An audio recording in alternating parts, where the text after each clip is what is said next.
പ്രിയപ്പെട്ട സുഹൃത്തുക്കളെ, nature life T വിയിലേക്ക് ഹാർദമായ സ്വാഗതം. നിങ്ങൾക്കും ഡോക്ടറാകാം, നിങ്ങളുടെ ഡോക്ടർ. അല്ല എങ്കിൽ ഇപ്പോൾ നമ്മൾ ആശുപത്രികളിൽ നിന്ന് കേൾക്കുന്ന കുറേയേറെ ദുരന്ത കഥകളുണ്ട്. ആ ദുരന്ത കഥകളിലെ നിസ്സഹായ ദുരന്ത നായകനായോ നായികയായോ നിങ്ങൾ മാറിപ്പോകും. നിങ്ങളുടെ പ്രിയപ്പെട്ടവർ മാറിപ്പോകും. ആ ഒരു ഗതികേട് നിങ്ങൾക്കും നിങ്ങളുടെ കുടുംബാംഗങ്ങൾക്കും നമ്മുടെ നാട്ടിലെ മനുഷ്യർക്കും ഉണ്ടാവരുത്.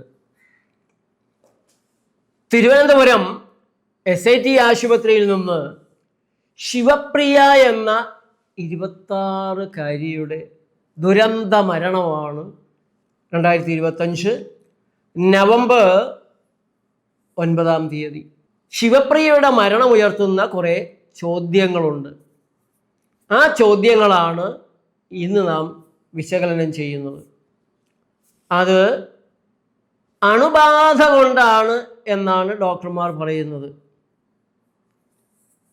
എന്താണ് ഈ അണുബാധ? അലോപ്പതി ആശുപത്രിയിൽ മാത്രം. എന്തുകൊണ്ടാണ് വഴിവക്കിൽ അലഞ്ഞു തിരിയുന്ന മനസ്സിൻ്റെ സമനില തെറ്റിയവർക്ക് ഈ അണുബാധയൊന്നും ഇല്ലാത്തത്? അടിസ്ഥാനപരമായി എന്താണ് സംഭവിക്കുന്നത്? ഇതാണ് നാം ഇന്ന് വിശകലനം ചെയ്യുന്നത്. എല്ലാ ദിവസവും രാവിലെ 6:30 മണിക്കാണ് നമ്മുടെ നേച്ചർ ലൈഫ് ടി വിയിൽ ഒരു ആരോഗ്യ എപ്പിസോഡ് വരുന്നത്. അത് കൃത്യമായി നിങ്ങൾക്ക് കിട്ടണമെങ്കിൽ നിങ്ങളത് സബ്സ്ക്രൈബ് ചെയ്യണം. എന്തെങ്കിലും കമൻ്റ് എഴുതുകയോ ലൈക്ക് ചെയ്യുകയോ എങ്കിലും ചെയ്താൽ മാത്രമേ സെർച്ച് എഞ്ചിൻ നിങ്ങൾക്കിതിട്ട് തരികയുള്ളൂ. പലപ്പോഴും കാണുന്ന ചിലരൊക്കെ പറയാറുണ്ട്, ഇപ്പോൾ ഒന്നും കാണാറില്ല, എന്ത് പറ്റി സാറൊന്നും ചെയ്യുന്നില്ലേ? ഞാൻ ദിവസവും പോസ്റ്റ് ചെയ്യുന്നുണ്ട്. നിങ്ങൾ ആക്ട് ചെയ്യാത്തത് കൊണ്ട്, നിങ്ങൾക്കതിൽ താല്പര്യമുണ്ടെന്ന് കാണിക്കാത്തത് കൊണ്ട് സെർച്ച് എഞ്ചിൻ അത് മനസ്സിലാവാത്തതാണ്. ഏതായാലും ഇന്നത്തെ വിഷയം നമുക്ക് വളരെയേറെ ഉപയോഗപ്പെടുമെന്നാണ്, ഗുണകരമാകുമെന്നാണ് എൻ്റെ വിശ്വാസം. നാം ജാഗ്രത പാലിക്കേണ്ടതാണ്. അതുകൊണ്ട് കഴിയുന്നത്ര മുഴുവൻ കേൾക്കണം, കഴിയുന്നത്ര ഷെയർ ചെയ്യണം, ചർച്ച ചെയ്യണം മറ്റുള്ളവരുമായിട്ട്. ശിവപ്രിയ എന്ന 26-കാരിയെ, യുവതിയെ, കുഞ്ഞു പ്രായം, പ്രസവത്തിന് വേണ്ടിയിട്ടാണ് SIT ആശുപത്രിയിൽ പ്രവേശിപ്പിച്ചത്. അവിടെ നിന്ന് 3-ാം ദിവസം വീട്ടിലേക്ക് പോയി. പിറ്റേന്ന് തന്നെ പനി പിടിച്ചു, തിരിച്ചെത്തി. പനിക്കുള്ള മരുന്നൊക്കെ കൊടുത്തിട്ടുണ്ട്. പനി കൂടി, ICUവിലായി. പിന്നെ അവർ മരിച്ചു. മരണകാരണം ബാക്ടീരിയ ബാധയാണ്. ഞങ്ങളല്ല കൊന്നത് ബാക്ടീരിയയാണ് എന്നാണ് ഡോക്ടർമാർ പറയുന്നത്. അണുക്കളാണ് കൊന്നത്, രോഗാണുക്കളാണ് കൊന്നത്, കീടാണുക്കളാണ് കൊന്നത്. അപ്പോൾ പിന്നെ നമ്മൾ ഡോക്ടർമാരെ കുറ്റം പറഞ്ഞിട്ട് കാര്യമുണ്ടോ? അണുക്കൾ കൊല്ലുകയാണ്. എവിടെ വെച്ചാണ് അണുക്കൾ കൊല്ലുന്നത്? അവരുടെ ആശുപത്രികളിൽ വെച്ചാണ് കൊല്ലുന്നത്. അവരുടെ ICUകളിൽ കടന്നു കയറിയിട്ടാണ് കൊല്ലുന്നത്.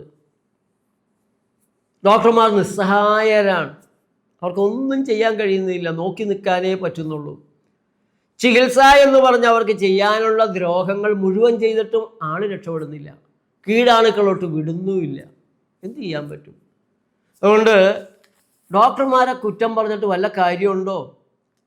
പണ്ട് കാലങ്ങളിൽ ഭൂതപ്രേത പിശാചുക്കളാണ് ആളെ കൊന്നിരുന്നതെന്നാണ് പറഞ്ഞിരുന്നത്.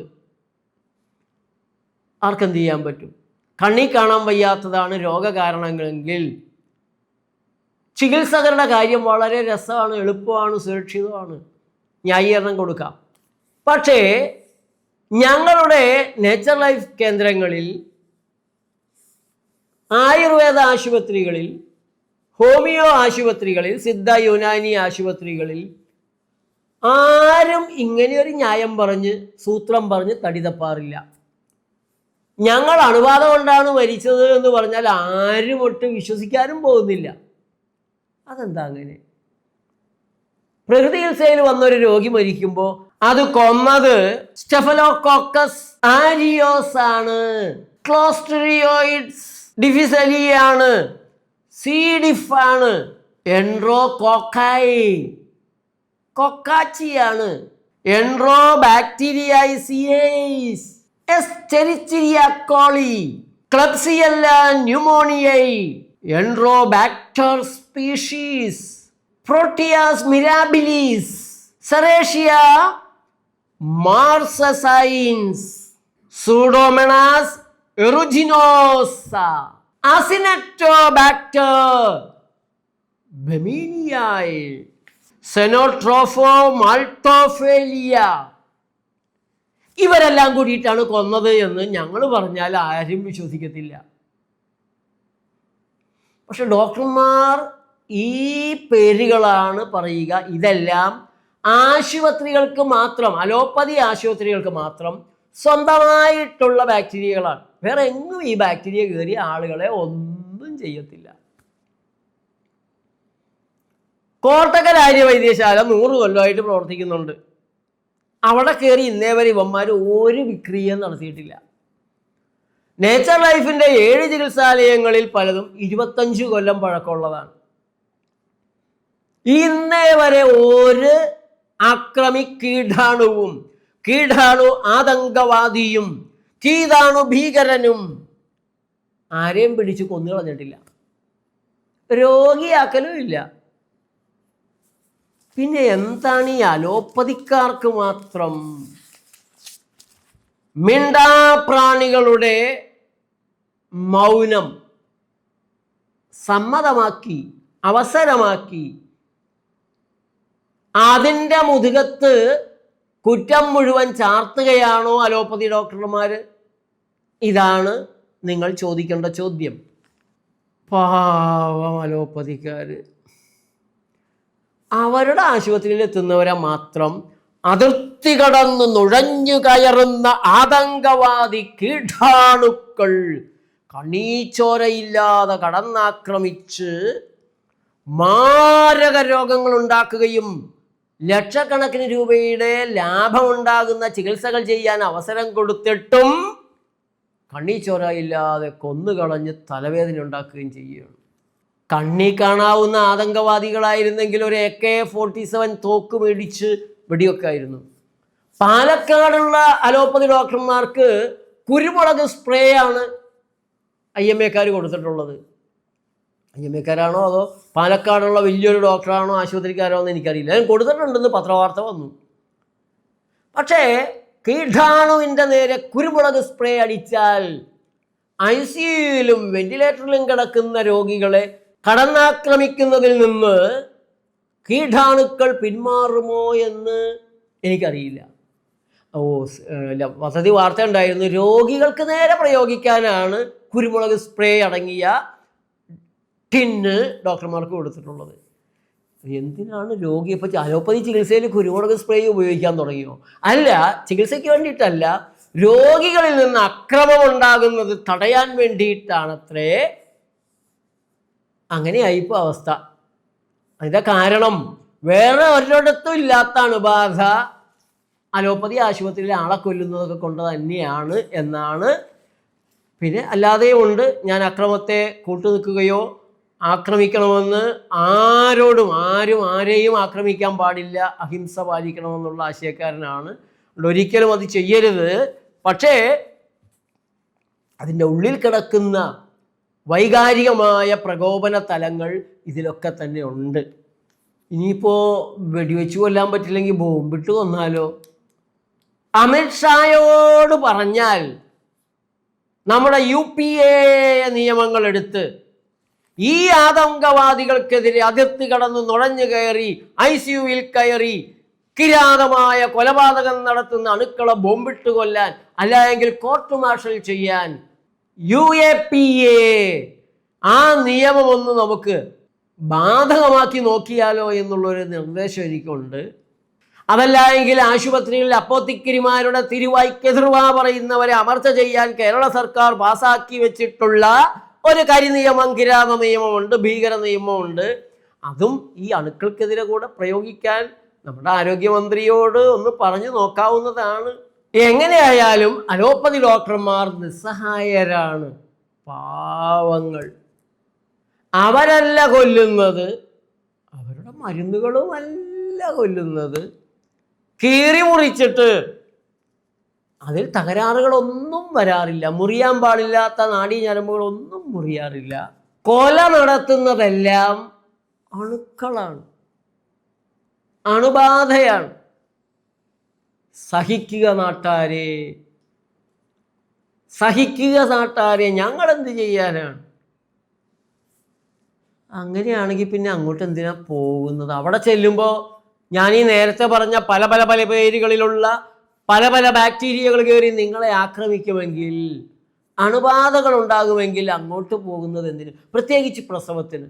അത് രോഗമല്ലല്ലോ, മരുന്നുകൾ വേണ്ടതല്ലല്ലോ. അതിന് അതിൻ്റേതായ പ്രസവത്തിന് വേണ്ടിയുള്ള കേന്ദ്രങ്ങൾ നമുക്ക് ഉണ്ടായിക്കൂടെ? നമ്മുടെ ആയുർവേദ ഡോക്ടർമാർ എത്രയോ നന്നായി പ്രസവമെടുക്കാൻ പഠിച്ചവരാണ്. ആയുർവേദ ഡോക്ടർമാർക്ക് അല്ലെങ്കിൽ നമ്മുടെ നാട്ടിലെ ആയുർവേദ ആശുപത്രികൾക്ക് അങ്ങനെയുള്ള സൗകര്യങ്ങളൊക്കെ ഉണ്ട് കേട്ടോ. ആരും അങ്ങോട്ട് പോവാറില്ല. എറണാകുളത്ത് കാക്കനാടിനും കിഴക്ക് വശത്ത് മനക്കക്കടവിൻ്റെ ഭാഗത്ത് ഒരു സുഖപ്രസവ കേന്ദ്രമുണ്ട്. എൻ്റെ സുഹൃത്തായ പ്രിയങ്ക നടത്തുന്ന ബർത്ത് വില്ലേജ്. നിങ്ങൾ നെറ്റിലൊന്ന് നോക്കുക, അവരുടെ നമ്പർ നിങ്ങൾക്ക് കിട്ടും. കേരളത്തിൻ്റെ പുറത്തു നിന്നാണ് കൂടുതൽ ആളുകളും ബർത്ത് വില്ലേജിൽ സുഖപ്രസവത്തിന് വേണ്ടി വരുന്നത്. മരുന്നുകളില്ലാതെ, മരുന്നുകൾ വേണ്ടവർക്ക് കഴിക്കാൻ കേട്ടോ, അവർക്ക് അങ്ങനെ കഠിനമായ നിർബന്ധമൊന്നുമില്ല. നിങ്ങൾ മരുന്നേ കഴിക്കാൻ പാടില്ല, നിങ്ങൾക്ക് കഴിക്കണമെങ്കിൽ കഴിക്കാം. അലോപ്പതി ഡോക്ടർമാരും അവിടെ നിങ്ങളുടെ സഹായത്തിനുണ്ട്. അതുപോലുള്ള കേന്ദ്രങ്ങളാണ് വാസ്തവത്തിൽ പ്രസവത്തിന് വേണ്ടി കേരളത്തിൽ ഉണ്ടാവേണ്ടത്. ഈ ആശുപത്രികളുടെ ഭീകരാന്തരീക്ഷത്തിൽ സകല രോഗികളുടെയും ഇടയിലല്ല കുഞ്ഞുങ്ങൾ പിറന്നു വീഴേണ്ടത്.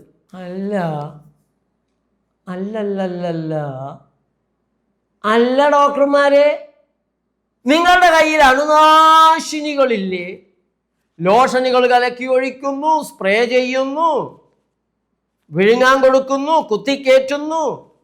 എന്തെല്ലാം തരത്തിലുള്ള അണുനാശിനികളാണ് നിങ്ങളുടെ കയ്യിലുള്ളത്? അണുബോംബ്, ആൻറ്റിബയോട്ടിക്കുകളുണ്ട്. ശരീരത്തിൽ മനുഷ്യർക്ക് അണുബാധ, അണുക്കളാണല്ലോ രോഗം ഉണ്ടാക്കുന്നത്.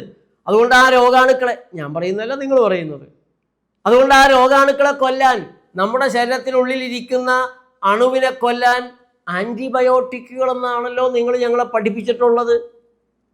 എലിയെ കൊല്ലാൻ ഇല്ലം ചുട്ടാ മതി എന്ന് നിങ്ങൾ ശാസ്ത്രീയമായി ഞങ്ങളെ പഠിപ്പിച്ചിട്ടുണ്ട്. ഞങ്ങൾ അതിൽ ആവേശം കയറി നിങ്ങൾക്ക് നൊബേൽ സമ്മാനം, ഇത് കണ്ടുപിടിച്ച അലക്സാണ്ടർ ഫ്ലെമിങ്ങിന് നൊബേൽ സമ്മാനത്തിൻ്റെ കോടികൾ ഞങ്ങൾ കൊടുത്തു. പിന്നെ നിങ്ങൾക്ക് എല്ലാ ഡോക്ടർമാർക്കും ഞങ്ങൾ 100 കണക്കിന് രൂപ സമ്മാനമായിട്ട് നൽകുന്നുണ്ട്, ആൻറ്റിബയോട്ടിക്കുകൾ വാങ്ങാൻ നൽകുന്നുണ്ട്. എന്നിട്ടും നിങ്ങൾ പറയുകയാണ് അണുക്കൾ കയറി ആളെ കൊല്ലുന്നു എന്ന്. അപ്പോൾ നിങ്ങളുടെ കയ്യിലുള്ള ഈ അണുക്കൊലപാതകങ്ങളെല്ലാം അമ്പേ പരാജയങ്ങളാണ് എന്നാണോ ഞങ്ങൾ മനസ്സിലാക്കേണ്ടത്? അപ്പം ഇതൊക്കെ ഒരു കാട്ടിക്കൂട്ടലുകൾ, തട്ടിപ്പ്, സൂത്രപ്പണി, ഇരുട്ടുകൊണ്ട് ഓട്ടയടക്കൽ, മനുഷ്യ ശരീരത്തിൻ്റെ സെൽ ബാക്ടീരിയ ബാലൻസ് തകർക്കലൊക്കെയാണോ നിങ്ങൾ ചെയ്യുന്നത്? അതുകൊണ്ടുണ്ടാകുന്ന കുഴപ്പമാണോ? പാവം ശിവപ്രിയയുടെ മരണം മരുന്ന് കൊണ്ടാണ്, അണുക്കൾ കയറിയിട്ടല്ല. അണുവല്ല കുറ്റവാളി. അണുവിനെ കാണാൻ സാധിക്കും. 39 ട്രില്യൺ തരത്തിലുള്ള അണുക്കൾ മനുഷ്യ ശരീരത്തിലുള്ളപ്പോൾ ഏതിനെങ്കിലുമൊക്കെ പെറുക്കിയെടുത്ത് കാണിക്കാൻ പറ്റും. 10 ടെസ്റ്റ് നടത്തുമ്പോൾ എണ്ണത്തിലെങ്കിലും കാണും. ആ അണുവല്ല കുറ്റവാളി. കുറ്റവാളി തെറ്റായ ഭക്ഷണ സാധനങ്ങൾ കഴിച്ച് ശരീരത്തിൻ്റെ ആരോഗ്യവും പ്രതിരോധവുമെല്ലാം തകർന്നു പോയ, മരുന്നുകൾ കൊണ്ട് താളം തെറ്റിയ, മരുന്നുകൾ കൊണ്ട് ഇമ്മ്യൂണിറ്റി തകർന്ന ശരീരത്തെ അതിലേക്ക് നയിച്ച സാഹചര്യങ്ങൾ, മരുന്ന്, ചികിത്സ, ഭക്ഷണം, ഇതൊക്കെയാണ് കുറ്റവാളികൾ. അതുകൊണ്ട് തിരിച്ചറിവിൻ്റെ പാതയിലേക്ക് ജനങ്ങളും നമ്മുടെ നാട്ടിലെ അലോപ്പതി ഡോക്ടർമാരും വരണം എന്ന അഭ്യർത്ഥനയോടെ നന്ദി, നമസ്കാരം.